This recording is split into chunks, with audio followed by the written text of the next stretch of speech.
welcome back to Jesusfocustv. Now today I want to share a devotional with you guys titled Redemption.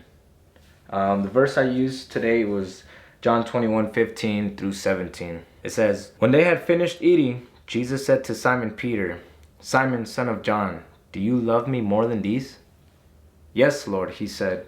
'You know that I love you.' Jesus said, 'Feed my lambs.' Again Jesus said, 'Simon, son of John, do you love me?' He answered, 'Yes, Lord, you know that I love you.' Jesus said, 'Take care of my sheep.' The third time he said to him, 'Simon, son of John, do you love me?' Peter was hurt because Jesus asked him the third time, 'Do you love me?'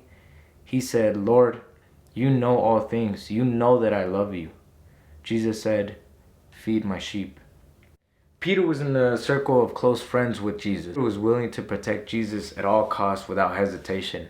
Luke 22:54-62 says this, "Then seizing him, they led him away and took him into the house of the high priest. Peter followed at a distance, and when some there had kindled a fire in the middle of the courtyard, and had sat down together, Peter sat down with them. A servant girl saw him seated there in firelight. She looked closely at him and said, 'This man was with him.' But he denied it. 'Woman, I don't know him,' he said. A little later, someone else saw him and said, 'You also are one of them.' 'Man, I am not,' Peter replied. About an hour later, another asserted, 'Certainly this fellow was with him, for he is a Galilean.' Peter replied, 'Man, I don't know what you're talking about.' Just as he was speaking, the rooster crowed. The Lord turned and looked straight at Peter. Then Peter remembered the word the Lord had spoken to him, 'Before the rooster crows today, you will disown me 3 times. And he went outside and wept bitterly." Peter understood what he did wrong. Jesus warned him about it, and Peter realized that he had denied Jesus 3 times. Denied his own best friend. Denied someone that he loved very much. Peter felt the remorse inside of him. He cried bitterly. You've probably decided to leave church due to a sin, probably because you don't feel anything anymore. You've left church because of people criticizing you all the time. You've left church because of all the hypocrites. You're probably thinking, I'm never gonna go back to a place where all people did was talk bad about me, when all people did was throw me to the ground more than I already was. I'm not going back to a place where people treated me like I wasn't worth anything. But I'll tell you what, in life, people are always gonna criticize you. People are always gonna talk about you. And it's not a reason for you to give up.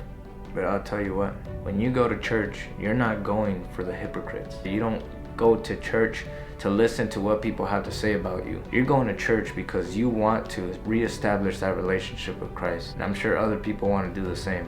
People go to church because they want to reinstate themselves in the pathway of God. They probably fell out somewhere. Why did I bring up John 21:15-17? And that's probably because Peter was a close friend of Christ. And to deny the person that you love the most, the person that showed you a whole different aspect of the world, showed you the ways of life, somebody who really cared about you. To deny somebody like that, I can understand how Peter felt when he denied Jesus. And at times you're probably thinking, you failed him, you sinned, or you left his pathway, you left church because of whatever reason.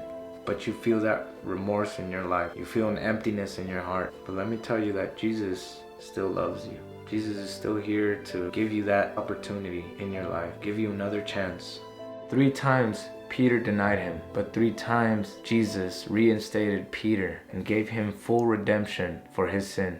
If only you knew the things that Jesus would do to call out to you. But it's only a matter of time that you come back to him and literally beg him for mercy, beg him for forgiveness, and come to his arms. Because I'll tell you what, Jesus is not waiting to listen to what others have to say about you, but what he has to say about you. And he's not done with you yet. Jesus is willing to come back to you, only if you are.